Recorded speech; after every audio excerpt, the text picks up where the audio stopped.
Ladies and gentlemen, I just want to wish all my Kenyans comrades a happy new year and a prosperous one. May God bring all his blessings to you. And that's my prayer to you. Amen. Now, I have a few things that I would like to remind my fellow Kenyans. Things that I don't think are good for us, and I'm not speaking just to stay on the side of one person or the other, but I just want to give a clear advice. And my advice is that the Kenyan politics has not been doing well for quite a long time. If I could go back to 1963 when Kenya became independent,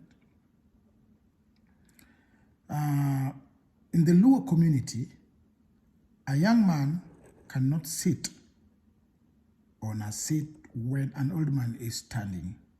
You will give a seat to the old man and you can stand if there's no room for you to sit.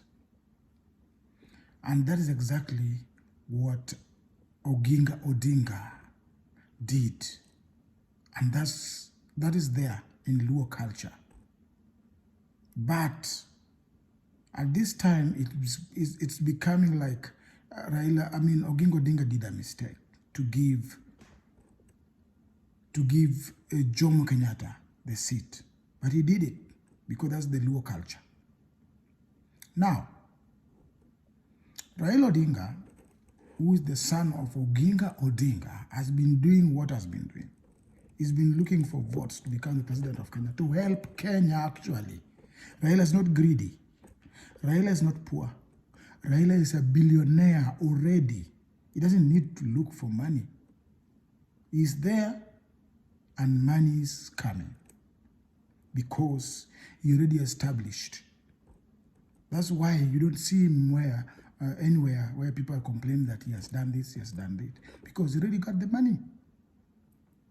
He's not like, for example, I'm sorry to say it, but for example, Ruto, who is struggling to become a billionaire.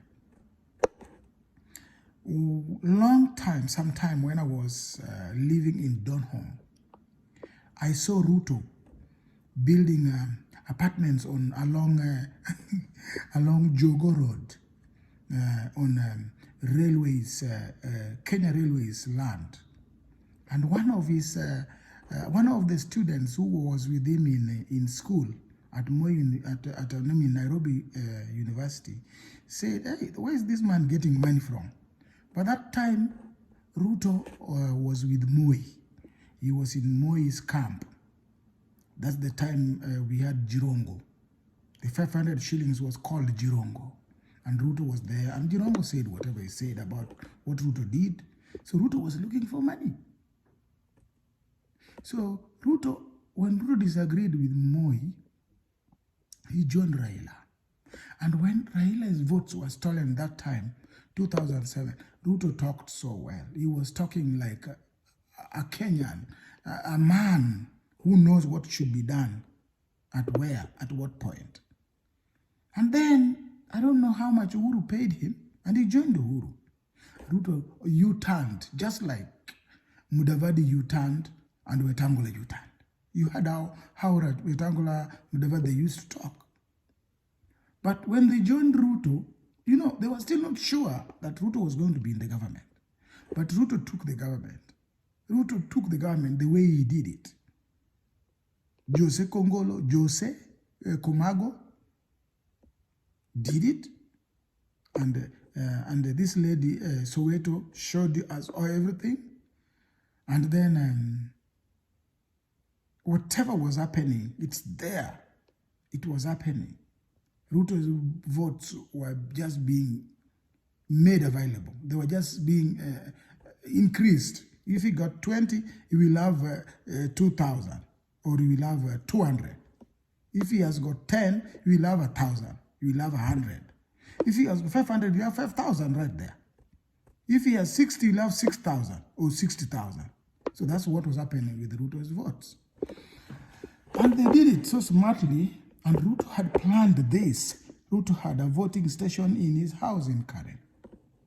It was there. And that's why he could not resign. How could he resign from being a deputy president?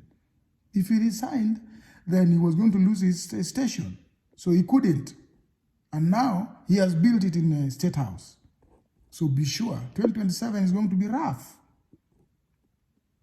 If Raila decides that let Kalonzo go, where I think Raila should continue, because Raila did not lose his elections. They normally rob him. And I must say that, Raila, you are too humble.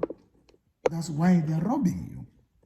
If you are rough, you think you can rob Ruto. If you won genuinely, you can rob that type of person. But all these people, they never win, surely. Why are people, why is it going like this? Why can't it be just straight thing that we do elections, whoever wins, win, whoever loses, will lose? Just like these other things whom can I say, the senator or where, they are rarely robbed. It's genuine, I think. And why can't it be like that? Why should we struggle and do too much to be in an office wrongly? If something is wrong before God, it is wrong. And I don't like it when people bring God in and make it like God is the one giving me. How is God giving you when you're not doing it the right way? I remember there was one pastor. I liked watching his videos in South Africa. But the day this man pretended that he resurrected somebody, Lord, I could not believe. I said, God, why do you put us into too much temptations? The way you have put Ruto right now. Ruto can cry in church, surely. And then at the end of it, he's doing all what he's doing. What do you expect at the end of it?